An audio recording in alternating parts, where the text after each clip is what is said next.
السلام عليكم. ازيكم عاملين ايه؟ خاطر الكروية من جديد. النهارده هنتكلم عن المنتخب. بس اول سؤال انا نفسي اساله من زمان قوي، هو مين ده؟ يعني اللي في الصورة ده مين؟ مش عارف. ده حسام حسن في كل حتة بقى بيبان، بس في العراق يعني اي عركة فيها حسام حسن تلاقيه على طول دخل كده. انا مش عارف مين ده وايه منصبه، يعني لو تعرفوا تقولوا لنا يا ريت. حسام حسن لعب 4-1 والباقي طاير، دي حاجة كويسة مبشرة. منتخب فيه 3 لعيبة بيلعبوا كورة.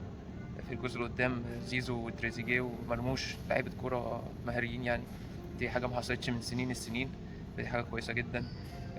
فكرة تريزيجيه في نص الملعب مش وحشة، بس كان طبعا أول مرة يلعبها من زمان، فالميس باص كتير قوي. يعني الميس باص اللي عمله تريزيجيه كتير. أعتقد لو لعب في المكان ده أكتر من مرة ممكن يأدي، لكن لو زيزو كان في المكان ده اللي هو 8، كان الموضوع هيبقى أحسن كتير.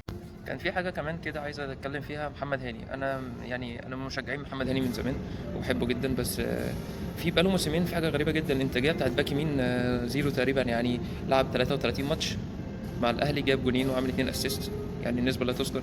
لعب 8 ماتشات مع المنتخب، عامل أسيست في كأس العاصمة الإدارية. فهو مفيش إلا هنا يا جماعة، يعني مفيش حد تاني فعلا. في 800 مليون في مصر ما فيهمش باك يمين. الموضوع غريب ومريب، وفعلا انتاجيته قليله جدا. حتى قبل كده كان عنده تاتشات مهاريه كده، دلوقتي مفيش. يعني في حاجه غلط. فيا ريت نشوف لو في حد يلعب مكان هاني. انا اعتقد عمر كمال هو احرف كتير من هاني، بس في مشاكل مع حسام حسن. بس يعني المنتخب محتاج حد. هاني اهلي وهاني منتخب بقاله حوالي 5 6 7 سنين. لا نشوف حد تاني يعني، يا ريت. ولا انتوا إيه رايكم؟ سؤال الفيديو النهارده: يا ترى مين احسن باك يمين في مصر واحسن باك شمال في مصر بعيدا عن هاني؟